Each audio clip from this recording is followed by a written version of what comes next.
the YouTube channel of ChemLaw. So today we are going to discuss lecture first of thermodynamics. This is actually fourth unit of physical chemistry. In this lecture, we'll discuss introduction, types of system, thermodynamic processes, state and path functions, and also we'll discuss what are intensive and extensive properties. This is actually chapter 4. Before this, I have completed 3 chapters from physical chemistry. If you have not already watched them, go on to YouTube, check the playlist, and you will see all the lectures based on those 3 topics. So now let us start the topic. Thank you. Dynamics stands for flow. Dynamics means flow. Or we can say motion. Dynamics also means motion or flow. So in this unit, we are going to discuss how heat flows, how energy exchange takes place between system and the surroundings, isn't it? So we can say thermodynamics is that branch of the chemistry which deals with the study of energy changes. तो basically यहाँ से आज के lecture में एक question होगा, deals with the study of energy changes which take place in chemical reactions. Energy changes taking place in chemical reactions. तो chemical reactions में एनर्जी चेंजेस कौन कौन सी होते हैं, उस सब को हम डिस्कस करते हैं थर्मोडायनामिक्स में. This is what is meant by why we study this branch of chemistry. So thermodynamics is the study of energy changes taking place in chemical reactions. What type of energy changes are taking place in chemical reactions? We will study that in thermodynamics. तो basics of thermodynamics में हम पहले discuss करेंगे. हम पहले यहाँ पे discuss करेंगे बेसिक्स ऑफ थर्मोडायनामिक्स.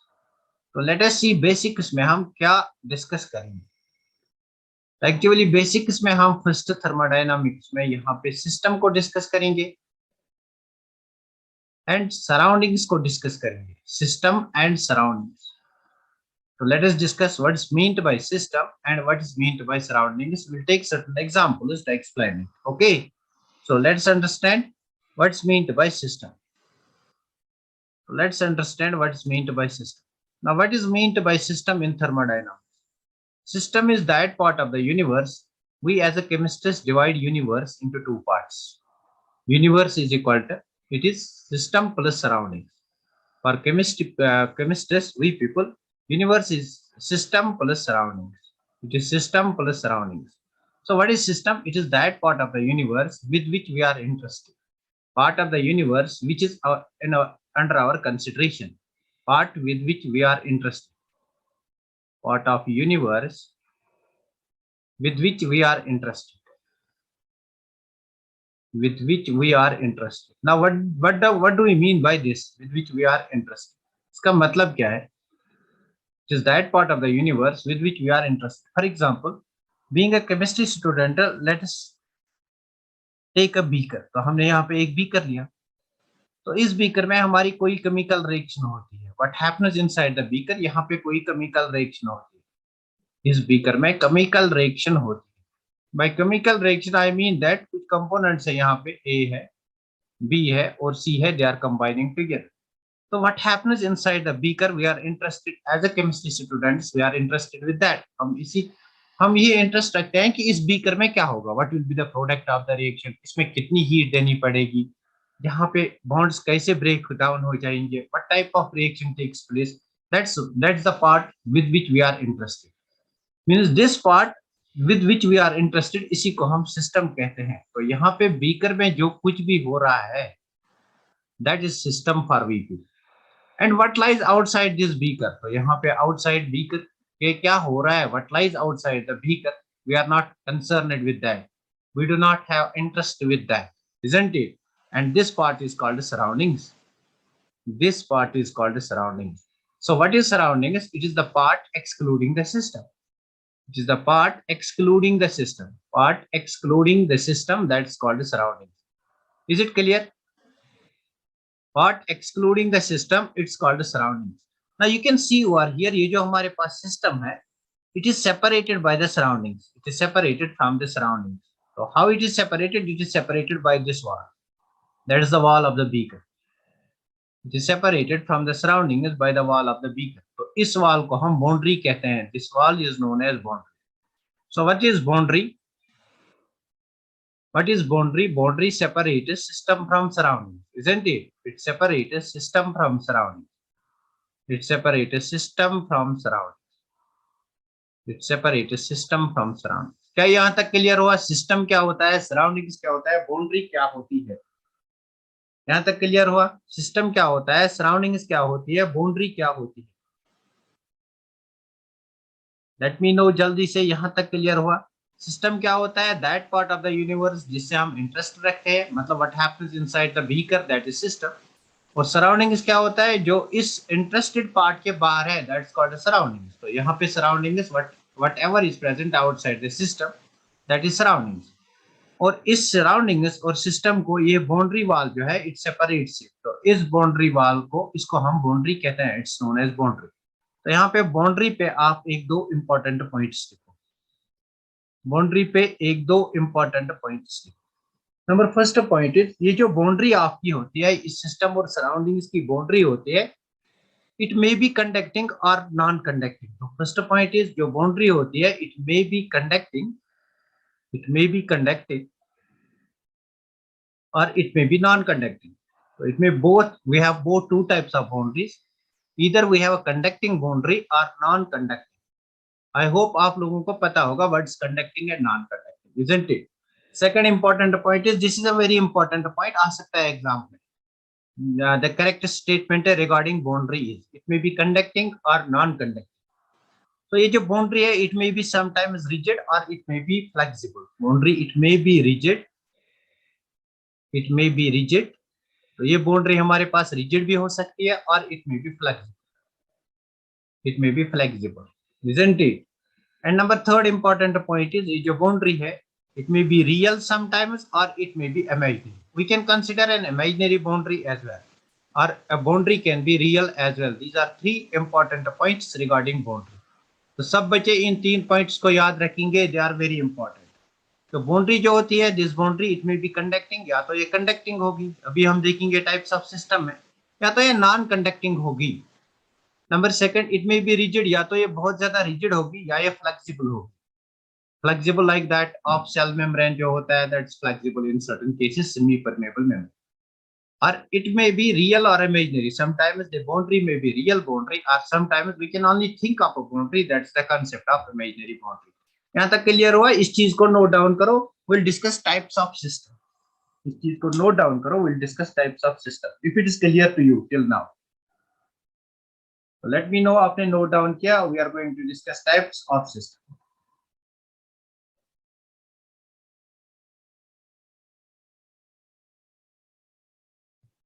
यहाँ तक जो important point था, that is this point. ये तीन points important है. Now let us discuss types of system. बताओ मुझे, हमारे पास कितने टाइप्स ऑफ सिस्टम है? We have three types of system. Types of system, we have three types of system. Number first system is that's open system. Number second is closed system and number third is isolated system. पहले हम बात करेंगे open system. Open system की बात करेंगे तो मेरे पास फॉर एग्जांपल कोई बीकर है. Let me take a cup of tea. मेरे पास एक हॉट कप ऑफ कॉफी या कप ऑफ टी है. This is a cup of tea. It contains tea, that is matter is present inside it. Since it's hot cup of tea, you will expect that number of these vapors will come out of it. मतलब matter ये जो इसमें present है, it's matter, matter will exchange. यहाँ पे matter है. अगर इस हॉट कप को यहाँ पे हाथ लगाओगे, अगर इस हॉट कप को आप यहाँ से हाथ लगाओगे तो क्या होगा? यहाँ पे आपका हाथ जल जाएगा, मतलब heat will also exchange, isn't it? तो हीट विल आल्सो एक्सचेंज. कहां से कहां एक्सचेंज होता है? What is this? This is cup. इस कप में क्या है? इसमें टी है. What is this T? It is system. And what lies outside the this cup? It is surroundings. तो बेसिकली बस यहाँ पे देखो आप, matter is exchanged between the system and the surroundings. Heat is exchanged between the system and the surroundings. तो हम कहेंगे जो ओपन सिस्टम होता है इसमें मैटर एक्सचेंज होता है, इसमें मैटर एक्सचेंज होता है और इसमें हीट और एनर्जी भी एक्सचेंज होता है. Heat is a form of energy. Heat का एक्सचेंज भी होता है. कहां से कहां एक्सचेंज होता है? Between the system and the surrounding. तो बस ओपन सिस्टम के लिए ये चीज याद रखनी है, क्या क्या एक्सचेंज होता है. Matter as well as energy exchange take place between the system and the surrounding. So this is one important point for open system. Number second point is, तो basically it's a very easy example. आप अपने सामने hot cup of T रखो, तो देखो यहाँ से आपका मैटर एक्सचेंज होगा between the system and the surroundings, और यहाँ से अगर आप इसको हाथ लगाओगे you will feel that it's hot. तो बेसिकली एनर्जी और heat exchanges between the system and the surrounding. तो यहाँ पे देखो ये जो बाउंड्री है, दिस बाउंड्री, तो यहाँ से बाउंड्री बंद है, लेकिन यहाँ पे अगर आप देखोगे बाउंड्री इज नॉट सील्ड। तो second important point is boundary is neither sealed, boundary is neither sealed, it is neither sealed nor it is insulated, nor insulated. Boundary is neither sealed nor insulated, boundary is neither sealed nor insulated. तो open system के case में जो आपकी boundary होती है between the system and the surroundings, it is neither sealed, बहुत ही important point है, नॉर इट इज इंसुलेटेड। तो क्वेश्चन आएगा boundary is neither sealed nor insulated in which type of system? So this is very very important point, isn't it? Number third point, अच्छा मुझे बता, यहाँ से आपका मैटर जो है that's exchanged between the system and the surrounding, क्या इस सिस्टम में टोटल मास कंजर्व होगा, टोटल मास कांस्टेंट रहेगा? क्या इस सिस्टम में टोटल मास कांस्टेंट रहेगा? नहीं।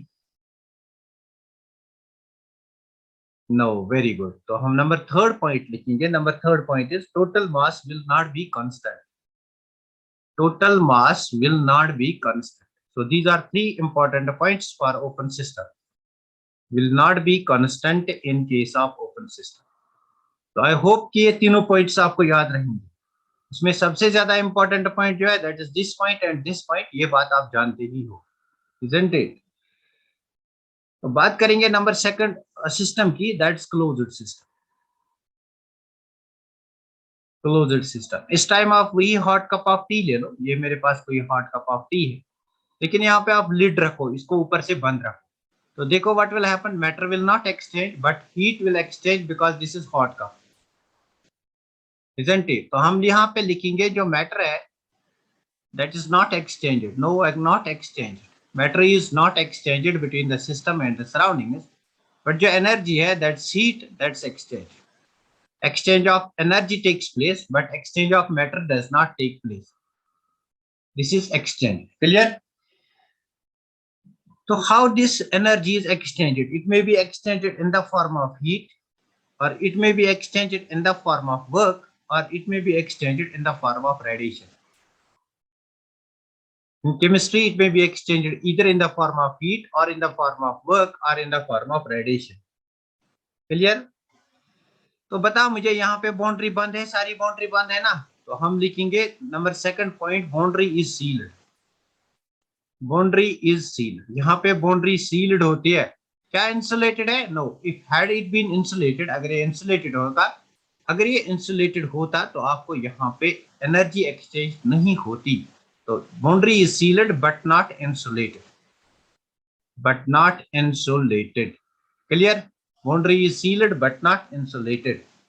तो मुझे बता, इस सिस्टम में जो अमाउंट है क्या वो कांस्टेंट है? यस, बिकॉज मैटर का एक्सचेंज नहीं होता है, therefore amount in the system remains constant, amount is constant.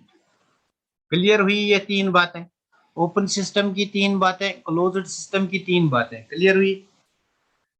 Open system और क्लोज्ड सिस्टम की तीन तीन बातें क्लियर हुई? बस कंपेयर करना है। आप एग्जांपल्स अपने दिमाग में रखो, हॉट कप ऑफ टी रखो, एक बार ओपन रखो, एक बार विद क्लोज्ड लिड रखो, तो आपको तीनों बातें समझ में आएगी। हाँ, वेरी गुड। तो नेक्स्ट हम डिस्कस करेंगे that's isolated system. Next system which will discuss that's isolated system. तो बात करेंगे आइसोलेटेड सिस्टम, आइसोलेटेड सिस्टम की बात करें तो आइसोलेटेड सिस्टम बेसिकली हमारे पास क्या होगा, ये कोई आइसोलेटेड सिस्टम होगा like that of thermos closet. तो यहाँ पे जो वॉल होगी that's insulated, this wall is insulated, मतलब it is non conducting, this wall is insulated. अगर आप इसको बाहर से हाथ भी लगाओगे you will not feel, you will not feel heat over there, you will not feel hot over there, यहाँ पे भी ये बंद होगा, this is isolated system। तो यहाँ पे जो बाउंड्री, चलो पहले देखते हैं मैटर, यहाँ पे जो मैटर है that will not be exchanged, जो मैटर है that is not exchanged, यहाँ पे मैं क्रॉस लगाऊंगा means it's not exchanged।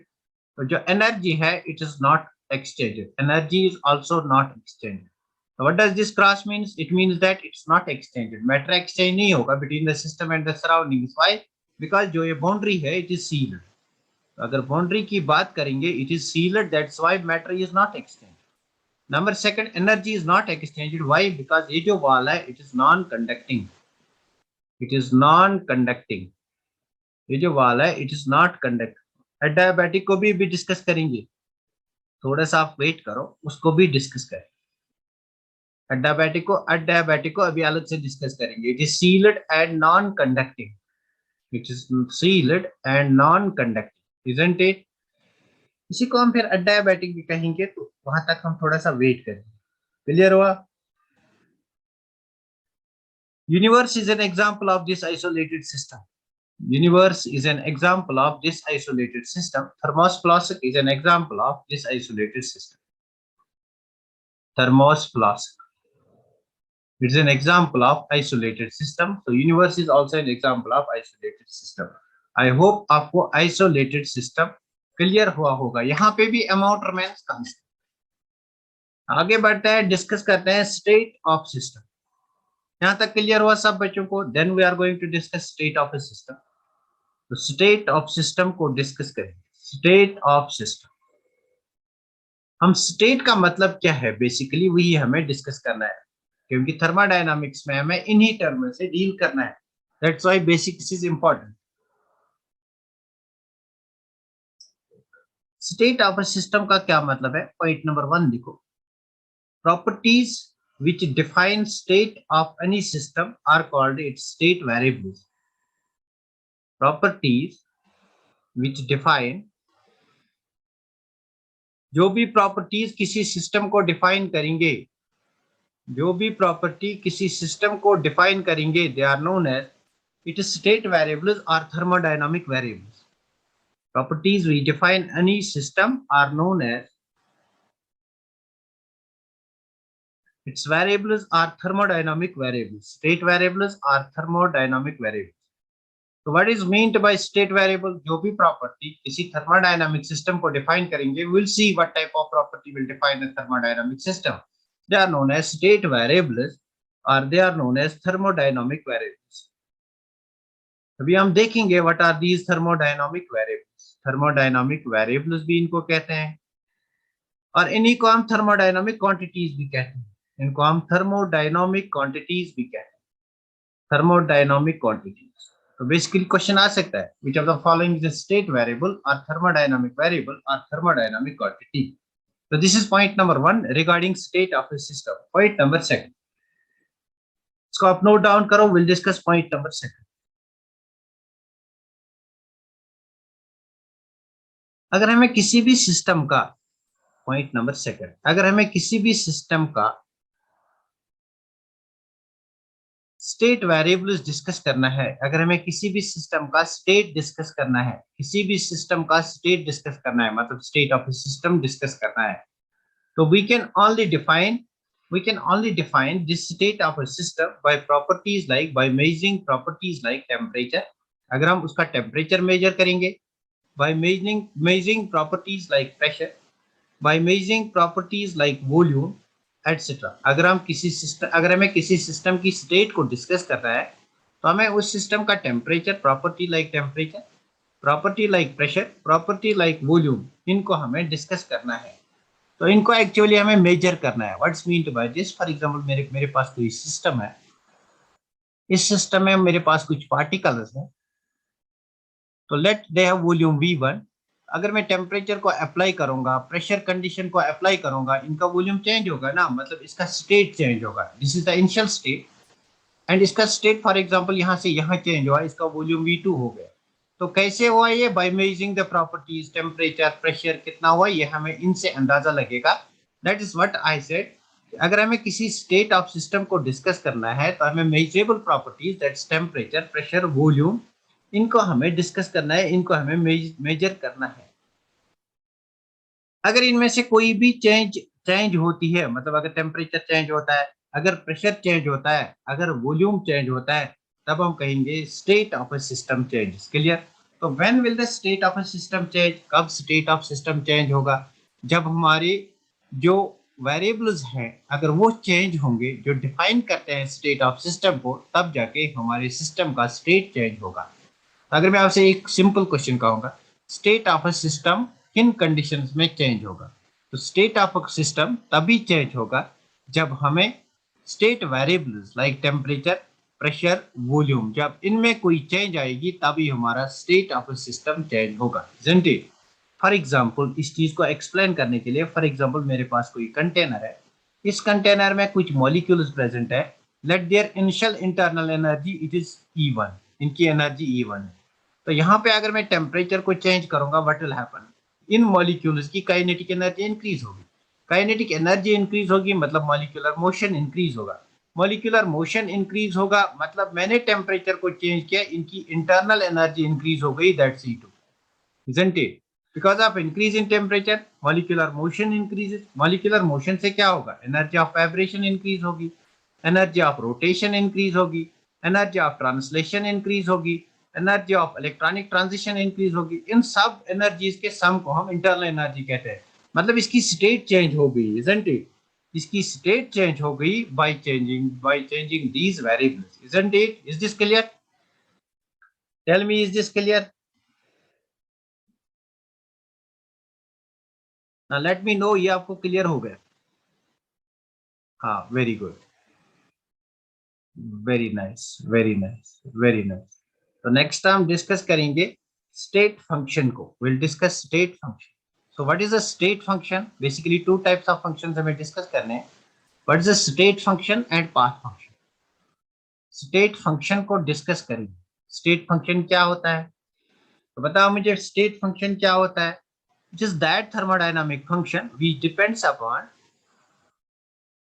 depends upon initial and final states, only initial, and we depends upon only initial and final states, initial and final states of system, initial and final state of system. No matter how you are bringing that system, no matter how you bring that change, how you go from state 1 to state.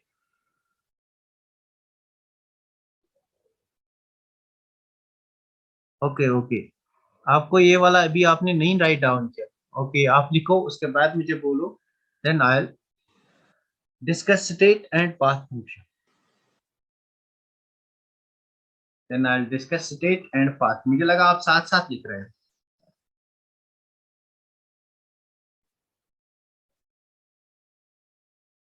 Okay okay okay, कोई बात नहीं।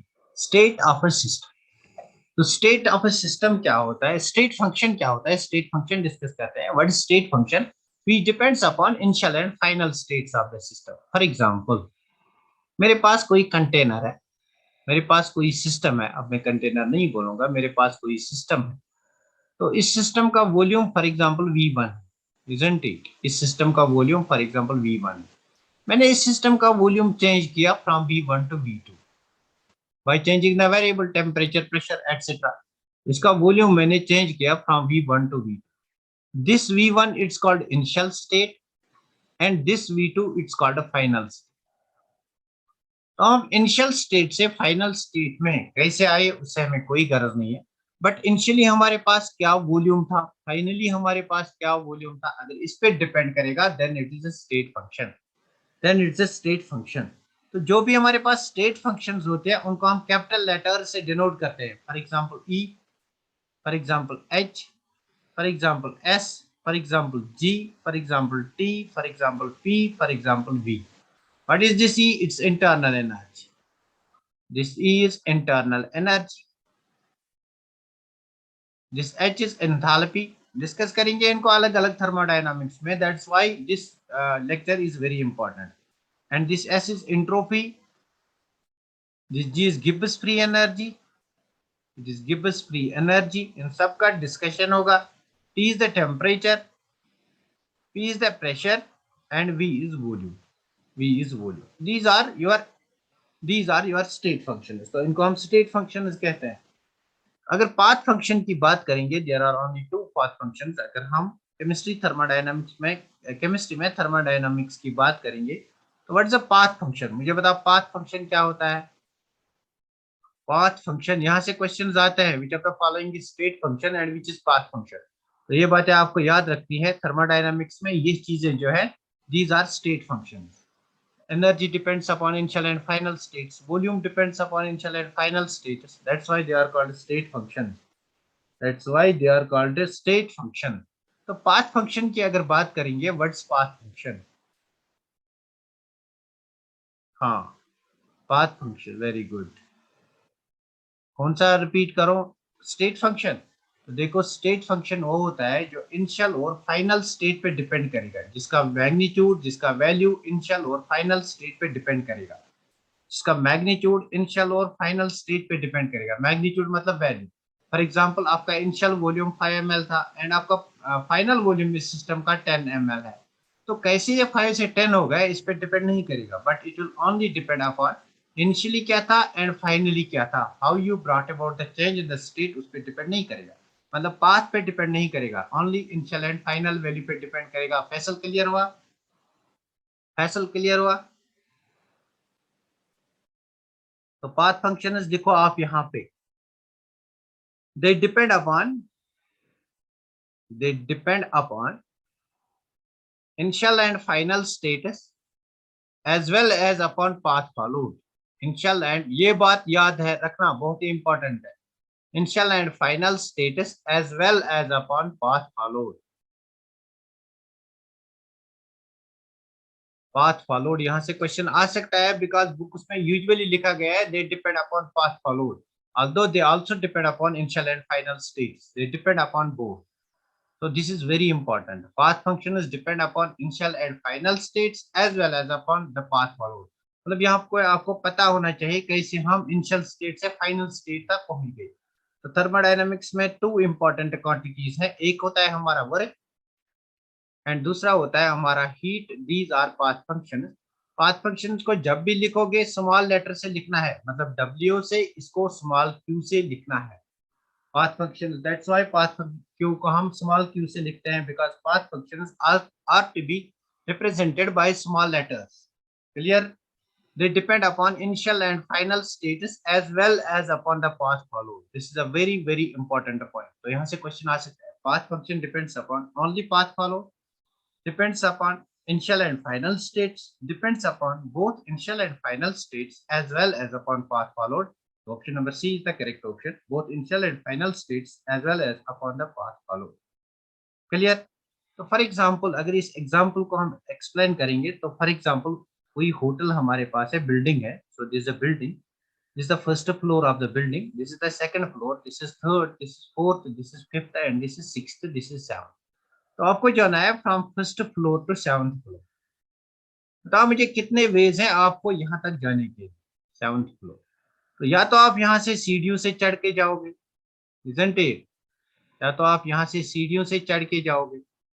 तो अगर आप यहाँ से जाओगे, आपको जो वर्क यहाँ पे करनी पड़ेगी that will B large, work done will be large, isn't it? या एक और वे है, यहाँ से लिफ्ट में आप यहाँ तक जा सकते हो, यहाँ से लिफ्ट में आप यहाँ से यहाँ तक जा सकते हो बाय यूजिंग लिफ्ट। बता मुझे यहाँ पे कितनी वर्क करनी पड़ेगी, work will be less, isn't it? तो जो वर्क डन है that is different by two different path follow. अगर ये पाथ फॉलो करेंगे वर्क विल बी मोर, अगर ये पाथ फॉलो करेंगे work will be less. Therefore work depends upon path followed, it will not depend upon only initial and final state. It will depend initially क्या था, finally क्या था, as well as it depends आप कौन सा रास्ता इख्तियार कर रहे हो। For example you are preparing for NEET, isn't it? तो आपके पास दो रास्ते हैं, या तो आप डायरेक्टली डायरेक्टली आप क्या करोगे, प्रीवियस ईयर क्वेश्चंस ही करोगे, या तो आप पहले कॉन्सेप्ट को जानोगे उसके बाद प्रीवियस ईयर क्वेश्चंस करोगे। तो यहाँ पे ज्यादा वर्क करोगे, जितनी ज्यादा वर्क करोगे उतनी आपकी कामयाबी ज्यादा होगी, isn't it? So that's why work done is a path function। Clear? Clear हुआ why work is path function, why work and heat are path function?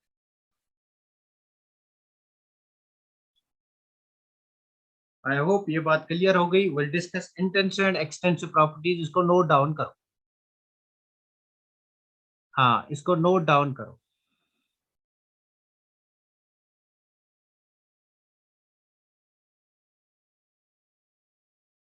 Note down करो, लेट मी नो आपने इसको नोट डाउन किया। Will discuss intensive and extensive properties. आज का class थोड़ा सा लंबा लेंगे सो दैट इंट्रोडक्टरी पार्ट खत्म हो जाएगा। हाँ, तो नेक्स्ट पार्ट में डिस्कस करेंगे intensive and extensive property. This is a very very important for competitive exam, तो इस बात को याद रखना। इंटेंसिव प्रॉपर्टी, इंटेंसिव प्रॉपर्टी और एक्सटेंसिव प्रॉपर्टी को डिस्कस करेंगे। Number second is extensive property, यहां से क्वेश्चन आएगा। एक्सटेंसिव प्रॉपर्टी, ये बहुत सारा टाइम हो गया यहाँ से क्वेश्चन नहीं पूछा गया, यहाँ से क्वेश्चन आएगा। Intensive property and extensive property. Intensive property क्या होती है? जो आप which is independent of matter, that is size and mass present in the system. Independent of, which does not depend upon the amount of substance, independent of matter present in the system. Matter मतलब independent of size and mass, size and mass, independent of matter present in the system. मतलब जो भी आपके system में matter है उस पर depend नहीं करेगी, independent of the matter present in the system, उसको हम कहेंगे इंटेंसिव प्रॉपर्टी। अभी समझाऊंगा आप कैसे अंदाजा लगाओगे कि ये इंटेंसिव है या एक्सटेंसिव है। Extensive property depends upon, it depends upon amount of substance or amount of matter present in the system, amount of matter present in the system, present in the system. Now the question is, अगर exam में question आएगा हम कैसे पहचानेंगे whether this property is intensive or extensive, isn't it? तो इसके लिए मैं आपको बताऊंगा, मेरे पास फॉर एग्जांपल मैं डिस्कस करूंगा वॉल्यूम को या मास को डिस्कस करूंगा। तो बताओ पहले मुझे मास इंटेंसिव है एक्सटेंसिव है? इस मास इंटेंसिव प्रॉपर्टी और एक्सटेंसिव प्रॉपर्टी। तो देखो क्या करेंगे, हम एक कंटेनर लेंगे या एक सिस्टम लेंगे, इस सिस्टम में हम कोई अमाउंट ऑफ सब्सटेंस लेंगे, मतलब इसका मास। Now if I will divide this system into two equal parts, अगर मैं इस सिस्टम को दो इक्वल पार्ट्स में डिवाइड करूंगा, I have divided this system into two equal parts. मान लो इसमें मेरे पास 50 ग्राम थी, बताओ मुझे इसमें क्या 50 ग्राम होंगे? नहीं। फॉर एग्जांपल इक्वल पार्ट्स की, तो इसमें मेरे पास 25 ग्राम होंगे, इसमें मेरे पास 25 ग्राम होंगे। तो एक सिस्टम से मैंने इस सिस्टम को डिवाइड किया इनटू टू इक्वल हाफ्स, और उसके बाद अगर मेरा ये अमाउंट ऑफ सब्सटेंस भी डिवाइड हो गया, then it's extensive property, means it depends upon the amount of the substance. This is a trick. हाँ, दिस इज अ ट्रिक। आपके पास अगर कोई क्वांटिटी दी गई हो, कुछ भी दिया गया हो, आपको बताना है ये इंटेंसिव है एक्सटेंसिव है, आप क्या करोगे? उस सिस्टम को आप ले जाओ एक कंटेनर में, फिर उसको डिवाइड करो इनटू टू इक्वल हाफ्स। तो अगर मास डिवाइड हो गई, तो अगर उसका अमाउंट डिवाइड हो गया, then that is an extensive property. Magnitude of the amount अगर डिवाइड हो गया, then that is extensive property. यहाँ पे मैग्नीट्यूड डिवाइड होता है, मैग्नीट्यूड यहाँ पे 50 ग्राम था, 25 इसका, 25 इसका, that means it's an extensive property. For example, इस कंटेनर में मेरे पास कोई लिक्विड है या कोई गैस मॉलिक्यूल है, इसका वॉल्यूम है 20 ml। मैंने इसको डिवाइड किया इनटू टू इक्वल हाफ्स, तो this is one half, this is other half. तो बताओ मुझे यहाँ पे कितना ml रहेगा? इसमें 10 ml, इसमें 10 ml। तो I can conclude that volume is extensive property. Clear? I can conclude that volume is extensive property, isn't it? I can conclude that volume is extensive property. Clear? I can conclude that volume is extensive property. Clear हुआ? If it's clear to you, हम कुछ important points लिखेंगे और कुछ example लिखेंगे। So point number 8, अगर हम ratio लेंगे टू एक्सटेंसिव प्रॉपर्टीज का, हाँ जो नहीं होगा ना दैट्स इंटेंसिव, तो जो नहीं होगा दैट्स इंटेंसिव, जो होगा दैट्स एक्सटेंसिव, जो नहीं होगा दैट्स इंटेंसिव। तो for example Faisal, for example देखो यहाँ पे आप चार फ्रेंड्स बैठे हैं, you are four friends, this is friend one, this is friend second, या तीन फ्रेंड्स बैठे हैं। तो आप बाजार गए, इजंट इट? बाजार से आप लोगों ने एक जूस बोतल लाई, फॉर एग्जांपल माजा बोतल लाई, माजा बोतल लाई, दिस इज अ माजा बोतल, you bought this from the market, isn't it? For example, it contains 100 ml। तो आप चार यार मिलके बैठे हैं, आपको कोई पार्टी करनी है, तो बता, यहाँ पे एक गिलास है, यहाँ पे एक गिलास है, यहाँ पे एक गिलास है, यहाँ पे एक और गिलास है। तो आप इक्वली डिवाइड करते हो, इसको 25 ml देते हो, इसको 25 ml देते हो, इसको 25 ml देते हो और इसको 25 ml देते हो। बताओ मुझे, क्या वॉल्यूम डिवाइड हो गया? क्या वॉल्यूम ऑफ दिस मदर बोतल और दिस जूस बोतल इट गेट्स डिवाइडेड? यस। तो we can say volume is an extensive property, isn't it? अब मुझे बता, क्या इसकी कंसंट्रेशन, जो यहाँ पे कंसंट्रेशन थी, क्या वही कंसंट्रेशन यहाँ पे है, यहाँ पे है, यहाँ पे है, यहाँ पे है? मतलब जितना मजा इस ए फ्रेंड को आएगा इसको खाने में, इसको पीने में, उतना ही मजा इसको आएगा बी वाले को, उतना ही मजा सी वाले को आएगा, उतना ही मजा डी वाले को आएगा, इजंट इट? मतलब कंसंट्रेशन सब में सेम होगी। We can say that concentration is not extensive, it's intensive property. Clear? Faisal clear हुआ? Concentration is intensive property. Faisal clear हुआ? That's how you can understand the concept. तो लिखो point number 8, the ratio of,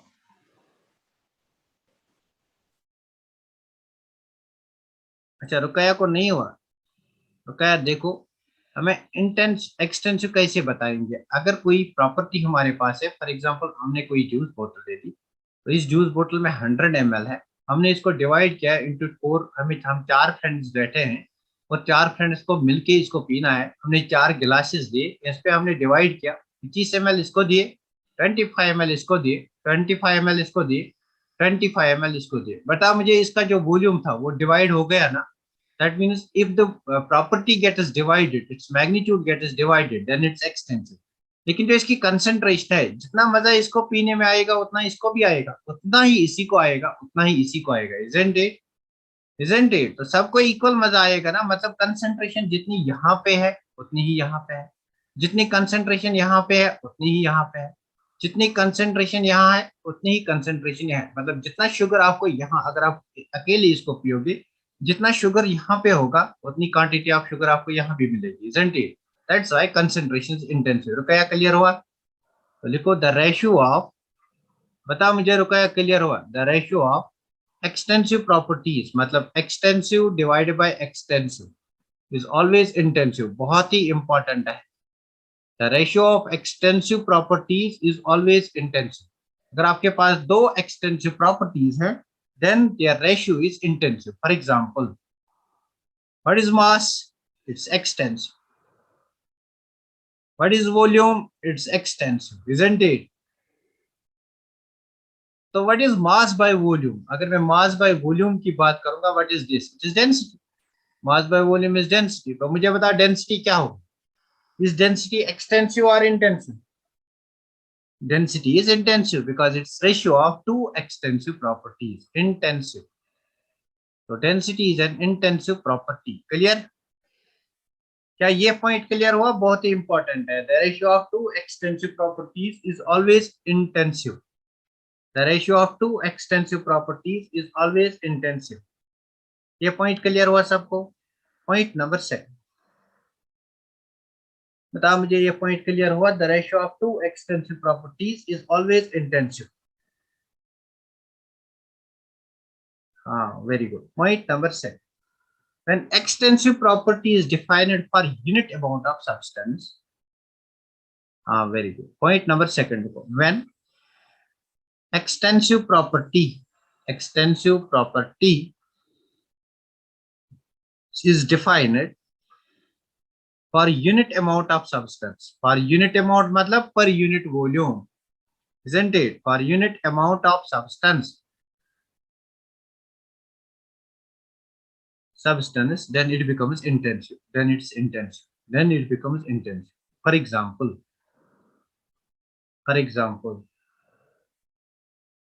mass per unit volume, this is the mass per unit volume. Mass by volume means mass per unit volume. Mass per unit volume, then it is intensive. Per unit जहां पे भी आएगा, that's intensive, then it's intensive. अब मुझे बता, concentration को explain करेंगे अब यहां से। देखो, concentration is equal to, concentration किसके बराबर होता है?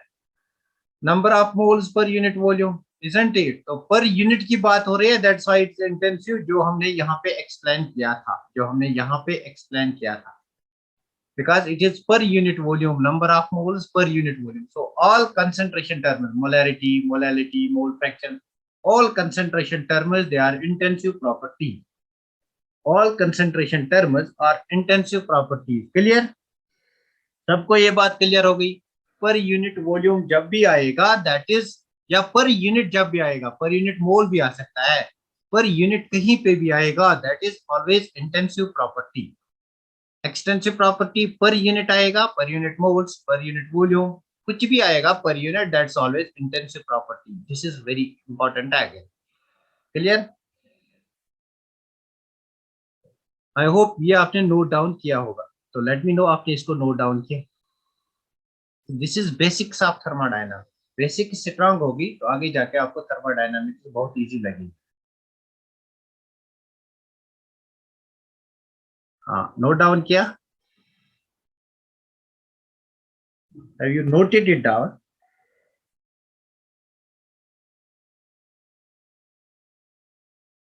हाँ, तो नेक्स्ट डिस्कस करते हैं थर्ड इंपॉर्टेंट पॉइंट.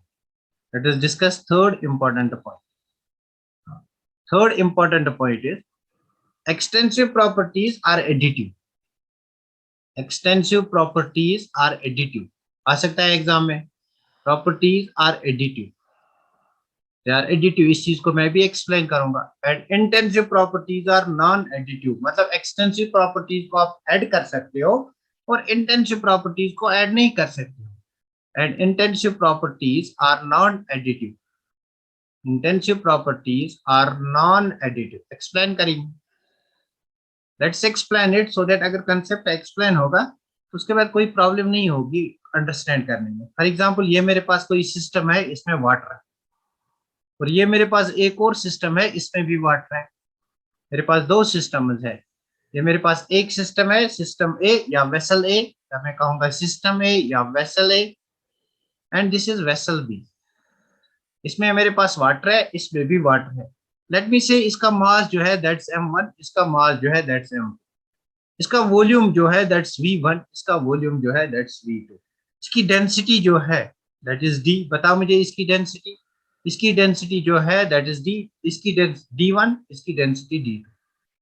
अच्छा, इसकी डेंसिटी d, इसकी डेंसिटी भी d, because density will be same. मैं मान लेता हूं कि इनमें वॉल्यूम सेम है, 20 ml 20 ml, मास भी सेम है, तो density will be same because we know that density is intensive, ये चेंज नहीं होते. Isn't it? मैं मान लेता हूं इसको मैंने बॉइल किया है अप टू 100 डिग्री सेंटीग्रेड, मतलब इसका टेम्परेचर 100 डिग्री है और इसका भी टेम्परेचर 100 डिग्री सेंटीग्रेड है. तो देखो, this is mass and this is volume, this is density and this is temperature. अब मुझे बता, क्या आप इन दो मासेस को ऐड कर सकते हो? m1 plus m2, isn't it? इन दो को ऐड करो, यू कैन ऐड देम. क्या इन वॉल्यूम को ऐड कर सकते हो? Yes, v1 plus v2. क्या आप डेंसिटी को ऐड कर सकते हो? No, because density will be same, तो इट इज डी. क्या आप टेम्परेचर को ऐड कर सकते हो? इसको भी बॉइल किया आपने 100 डिग्री पे, इसको भी बॉइल किया 100 डिग्री पे. क्या आप इसको बॉइल कर सकते हो? आपने इसको एक और बड़े बीकर में ऐड किया. तो मुझे पता, क्या यहाँ पे आपका टेम्परेचर 200 होगा? अगर आपने इसको 100 डिग्री पे हीट किया, इसको भी 100 डिग्री पे हीट किया, क्या यहाँ पे टेम्परेचर 200 होगा? No, temperature will remain same, तो डेंसिटी विल रिमेन सेम. तो मैं कहूंगा these two properties they are intensive because they are non-additive, and these two properties they are extensive because they are additive. So हम कहेंगे, हम conclude करेंगे कि जो extensive properties है they are additive in nature, and जो intensive properties है they are non-additive in nature. Clear?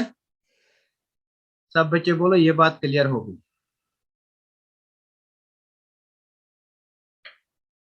तो नोट डाउन करो और सब बच्चों बोलो, सब बच्चे बोलो ये बात क्लियर होगी. Extensive properties are additive in nature and intensive properties are non-additive in nature. So what is the type of question that can arise over here? The correct statement for extensive properties is, the correct relation for extensive properties is, number first, extensive properties are additive. Extensive properties are, we can subtract them, we can multiply them. Yeah, we can say that like this.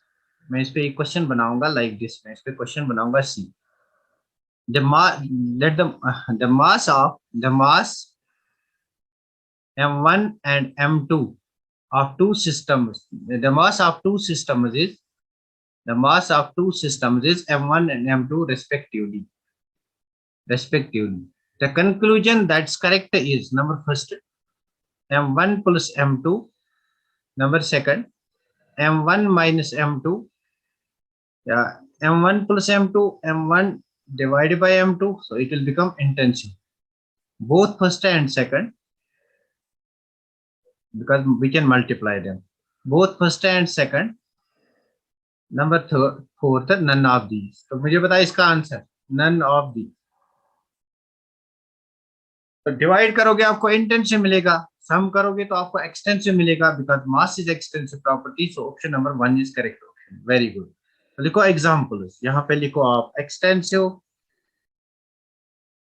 और यहाँ पे लिखो intensive. कुछ examples आप note down करो intensive और extensive. Intensive property में you can write pressure. I'll write it like P. You can write T, that's temperature. You can write all concentration terms. Density.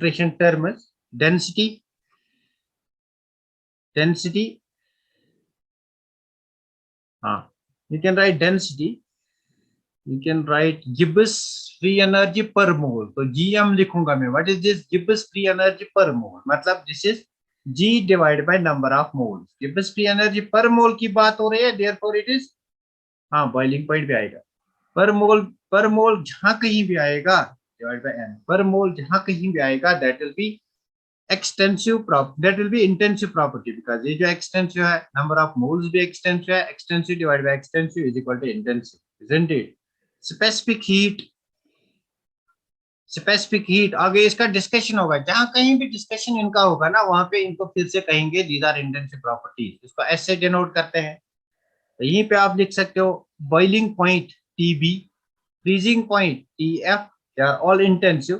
Cell potential E of cell potential electrochemistry का cell potential. Refractive index mu, this is refractive index. These are important. This one and this one. And density, they are important. GM, Gibbs free energy per mole, specific heat, they are important. Surface tension, pH value लिखो. pH value, surface tension and viscosity. You can also write vapor pressure Vp.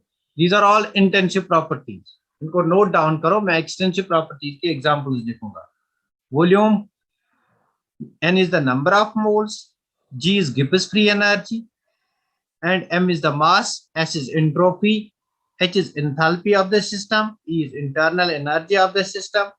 Heat capacity, यहाँ पे मैंने लिखा था specific heat, यहाँ पे लिखूंगा heat capacity. There are two different terms, इनको हम डिस्कस करेंगे. हीट कैपेसिटी सी से डिनोट करते हैं.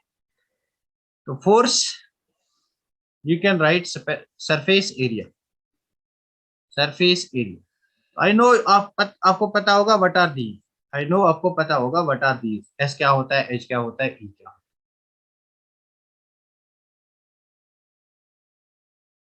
रेफ्रेक्ट इंडेक्स से पहले E cell, E naught of cell. This is E cell. Cell potential electrochemistry का है. इसको कहते हैं cell potential. So most important among these are boiling point is very important, refractive index is important, cell potential is important. They are important. आ सकता है इसमें से question exam. याद रखने की जरूरत नहीं है, खुद याद हो जाएगा. जितना हम आगे थर्मोडायनामिक्स में जाएंगे ये चीजें खुद ब खुद हमें याद रहेंगी. लास्ट में डिस्कस करेंगे thermodynamic processes. They are very very important. उनसे क्वेश्चंस पूछे गए हैं. उसके बाद हम आज के लेक्चर पे कुछ इजी क्वेश्चंस, थ्योरेटिकल क्वेश्चंस भी करेंगे. इसको आपने नोट डाउन किया? आई होप इसको आपने नोट डाउन किया हो. Let me know once you completed. तो हम आगे बढ़ेंगे, डिस्कस करेंगे थर्मोडायनामिक प्रोसेसेस. बेसिक्स आज हमें खत्म करना है बस. It will take me only 10 to 15 minute.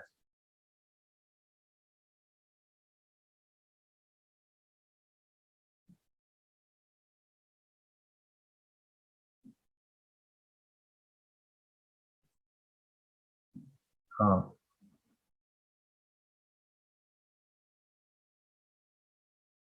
Late us discuss thermodynamic process. Discuss करते हैं thermodynamic process, very important. Thermodynamic process. Number first process लिखो, आइसोथर्मल प्रोसेस। आइसोथर्मल प्रोसेस बहुत ही इंपॉर्टेंट है, आगे इनका हमें इनकी एप्लीकेशन डिस्कस करनी है। दैट्स व्हाई आपको यहाँ पे इनका कंसेप्ट पूरा होना चाहिए। थर्मोडायनामिक प्रोसेस में पहला प्रोसेस जो हम डिस्कस करेंगे, दैट्स योर आइसोथर्मल प्रोसेस। तो लिखो important points regarding isothermal process. For isothermal process, N and T is constant. Number of moles and temperature is equal to constant. These are constant. Since temperature is constant, therefore del T is equal to 0. Del T means change in temperature is 0. T is not 0. T constant means change in temperature is 0. This is point number A. Del T is equal to 0. Point number B लिखो, or in isothermal processes, heat is exchanged with the surroundings. This is important. Heat is exchanged with the surroundings. यहाँ पे heat exchange होती है with the surroundings. Number third, तो अगर आप at constant temperature पे बात कर रहे हो, देयर आर अदर वेरिएबल्स, तो वेरिएबल कौन होगा? Volume and pressure are variables. Volume and, as you have seen in Boyle's law, pressure और वेरिएबल्स। तो हम कहेंगे isothermal processes obey Boyle's law. देखो, this is P versus V, P and V are variables and this is the isotherm. इस isotherm पे temperature constant है, let us say it's T1. So V and P are variables, therefore they obey Boyle's law. Isothermal processes obey Boyle's law for ideal gas, isn't it? So important point, this is a very important point for isothermal processes. For isothermal processes, this is very important. Change in internal energy is equal to 0 and change in enthalpy is equal to 0. इसका मतलब क्या है? जिन process में enthalpy 0 होती है, they are called iso enthalpic process. Iso enthalpic processes. Can we say that isothermal processes are also iso enthalpic processes?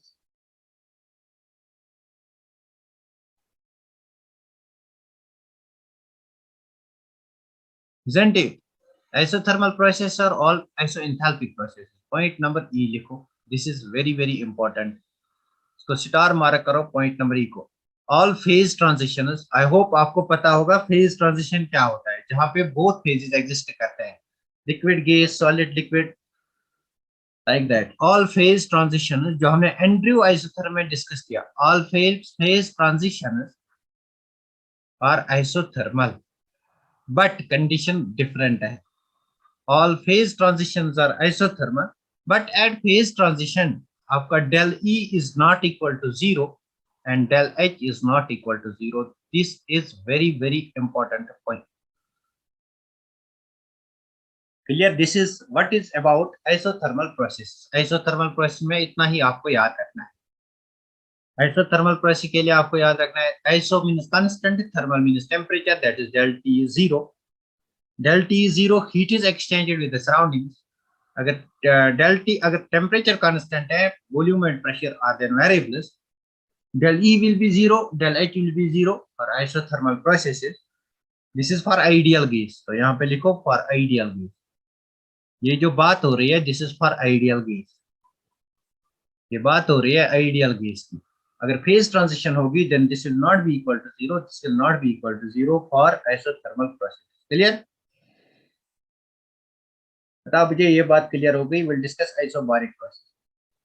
बस 4-5 processes discuss करने हैं, उसके बाद हम कंक्लूड करेंगे आज के क्लास।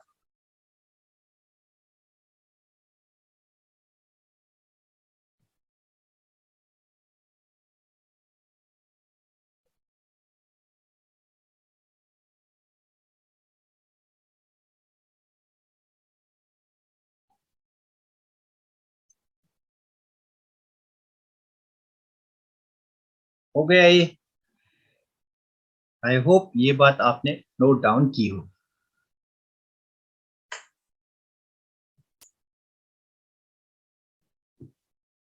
हाँ, नेक्स्ट लिखो आइसोबारिक प्रोसेस।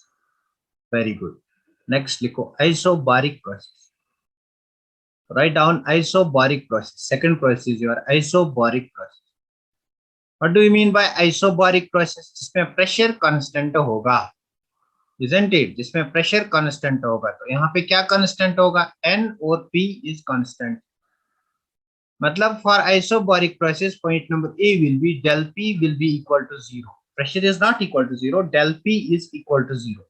अगर del P जीरो है तो पॉइंट नंबर बी क्या होगा? V and T are variables. V and T are variables, तीन ही वेरिएबल्स आपके पास है, V P T। अगर ये कांस्टेंट है, ये दो वेरिएबल्स है, ये कांस्टेंट है, ये दो वेरिएबल्स हैं, ये तो वेरी करते हैं।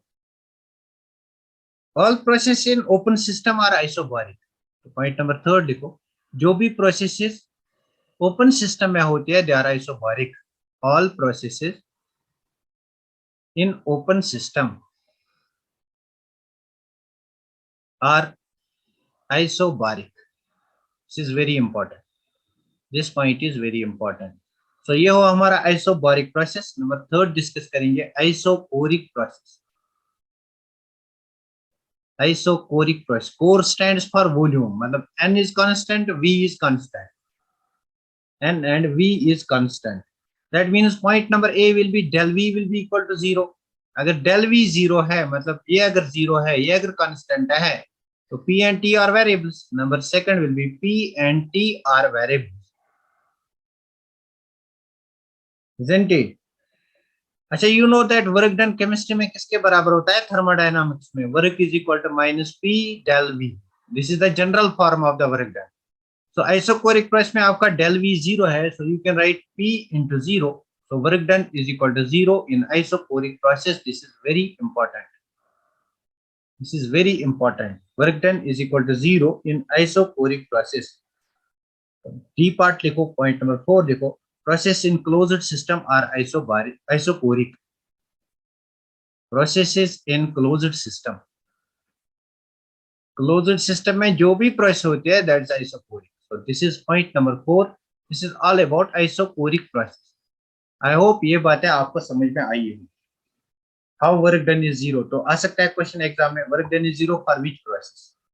So this is what type of process in which work done is zero? It is isochoric process. Why? Because del V is zero. Work done in chemical thermodynamics, it's equal to minus P dV, minus P del V. In chemical thermodynamics, I am not talking about physical thermodynamics because sign convention differs. Clear?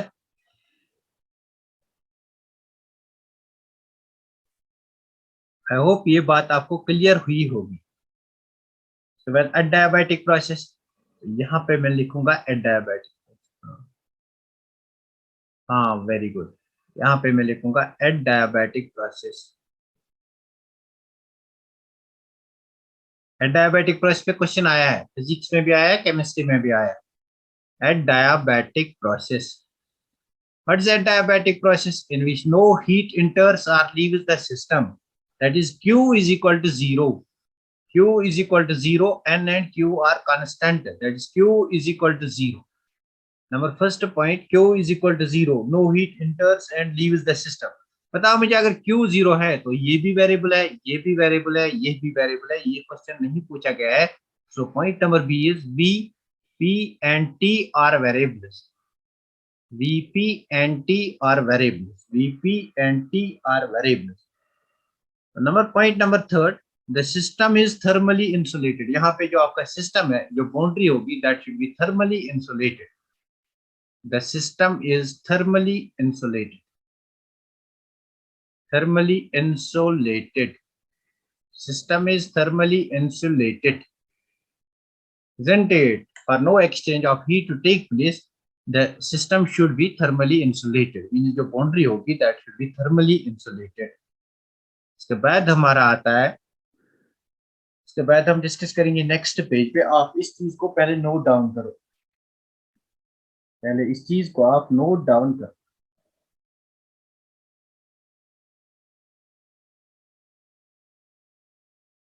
Let me know once you are done with it.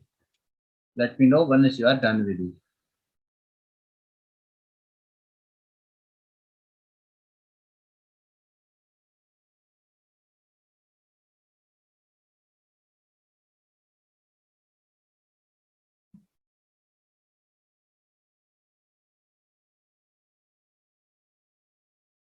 कोई नहीं, questions कल करेंगे, तो बस last हम discuss करेंगे फिर। सही के क्वेश्चंस इजी थे, उनको 2 मिनट लगे। लास्ट प्रोसेस हम डिस्कस करेंगे, cyclic process, number fifth process, cyclic process. Cyclic process, मुझे लगता है आप लोग थक गए, तो साइक्लिक प्रोसेस जल्दी से लिखो। Number first point, all state functions और इन साइक्लिक साइक्लिक प्रोसेस किसको कहेंगे? फॉर एग्जांपल मैं यहाँ से स्टार्ट हो रहा हूँ, यहाँ से स्टेप वाइज यहाँ तक जा रहा हूँ, यहाँ से फिर यहाँ जा रहा हूँ, फिर यहाँ से वापस आ रहा हूँ, फिर उसी जगह वापस आऊंगा। This is cyclic process. अगर कोई प्रोसेस डिफरेंट डिफरेंट प्रोसेस से हो रही है, ABCD, तो वापस आके उसी जगह रुक जाएगी, दैट इज साइक्लिक प्रोसेस। तो जो भी हमारे पास स्टेट फंक्शंस होते हैं, ऑल स्टेट फंक्शंस, ये एक पॉइंट इंपॉर्टेंट है, all state functions for a cyclic process, for a cyclic process, all state functions for a cyclic process, they are equal to 0. For example, del E, del H, del P, del T, del S, del G, they are equal to 0 for a cyclic process.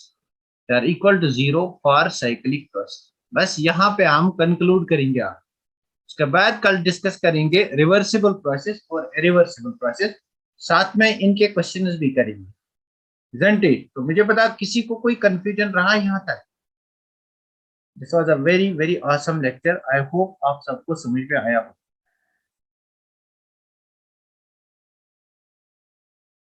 I hope सब बच्चों को ये lecture समझ में आया हो।